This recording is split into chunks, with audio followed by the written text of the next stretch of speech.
आप देख रहे हैं इंडिया टाउन न्यूज, भारत की बात।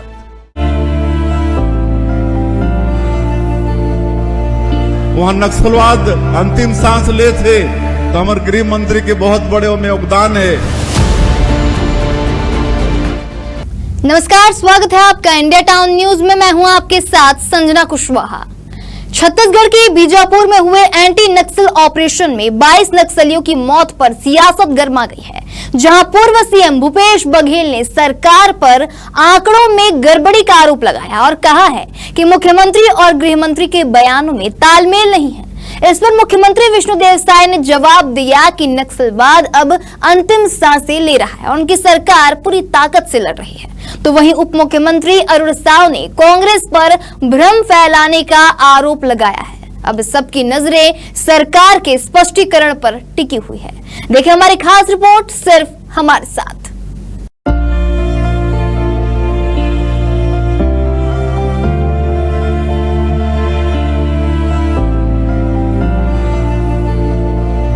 वहाँ नक्सलवाद अंतिम सांस ले थे तो हमारे गृह मंत्री के बहुत बड़े उनमें योगदान है। और मुख्यमंत्री यूनिफाइड कमांड के अध्यक्ष हैं, ये बताएं कोई 31 का आंकड़ा सही है, 22 का आंकड़ा सही है, 11 जो बचे वो कौन है, किसको सौंपे आप? छत्तीसगढ़ के बीजापुर जिले में हाल ही में चलाए गए एक बड़े एंटी नक्सल ऑपरेशन के बाद राज्य की सियासत गर्मा गई है। इस ऑपरेशन में 22 नक्सलियों के मारे जाने का दावा किया गया है, लेकिन अब इसे लेकर विपक्ष और सरकार आमने सामने है। पूर्व मुख्यमंत्री भूपेश बघेल ने इस ऑपरेशन को लेकर राज्य सरकार पर सवालों की बौछार कर दी है। उन्होंने एक प्रेस कॉन्फ्रेंस में साफ तौर पर कहा कि सरकार की तरफ से जो आंकड़े सामने आ रहे हैं वे आपस में मेल नहीं खा रहे। आप भी सुनिए उन्होंने क्या कुछ कहा है। और मुख्यमंत्री यूनिफाइड कमांड के अध्यक्ष हैं, ये बताएं कोई 31 का आंकड़ा सही है, 22 का आंकड़ा सही है, 20 का आंकड़ा सही है, 11 पहचान हो गया और 11 बचे हैं, कौन सा सही है, कौन सा आंकड़ा सही है? क्योंकि किसी की मृत्यु हो चाहे नक्सली क्यों न हो, आखिर आप उसके परिजनों को सौंप रहे हैं। 31 में 20 को बता दिए, उसमें 11 जो बचे वो कौन है, किसको सौंपे आप? बहुत सारे सवाल अभी उठ खड़े हुए हैं और इस मामले में हम सीधा ये मांग करते हैं कि सरकार इसमें स्पष्टीकरण दे और गैर जिम्मेदाराना बयान मुख्यमंत्री का, गृह मंत्री का है, दोनों इस्तीफा दो। तो वहीं पूर्व मुख्यमंत्री के इन आरोपों पर मुख्यमंत्री विष्णुदेव साय ने तीखा पलटवार किया। उन्होंने कहा, कांग्रेस सरकार में क्या हुआ यह पूरा देश जानता है। जब से भाजपा की सरकार बनी है तब से हम नक्सलवाद के खिलाफ पूरी मजबूती के साथ लड़ रहे हैं। साय ने आगे कहा कि नक्सलवाद अब अंतिम सांसें ले रहा है और यह लड़ाई जल्द खत्म होगी। आप भी सुनिए उन्होंने क्या कुछ कहा है। और आज आप मतलब ये भी मालूम है कि हमारे पंचायत मंत्री बड़े ऊर्जावान है श्री विजय शर्मा जी, आज वो क्या बोलते हैं बस्तर में जो शांति व्यवस्था हम आज कायम करे में अग्रसर हैं। वहां नक्सलवाद अंतिम सांस ले थे। हमन के भी संकल्प है कि आने वाला 31 मार्च 2026 तक ये देश से नक्सलवाद पूरी तरह से समाप्त करना है।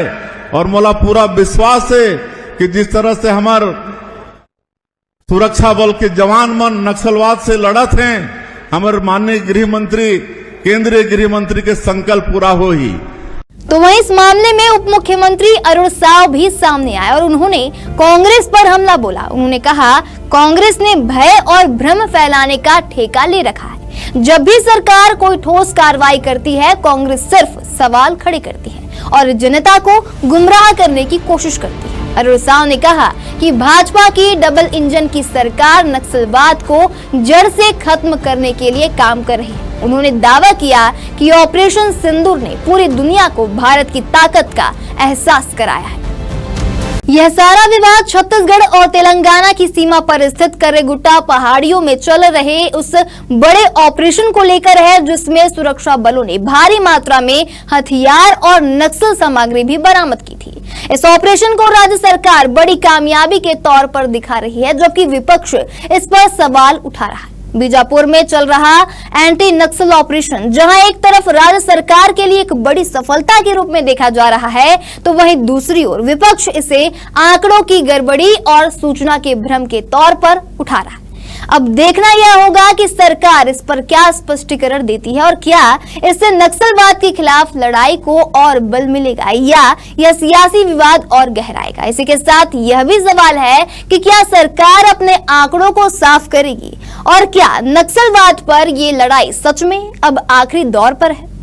फिलहाल अभी के लिए इतना ही, अगली बार फिर हाजिर होंगे एक नए विषय को लेकर। तब तक के लिए देखते रहिए इंडिया टाउन न्यूज, भारत की बात।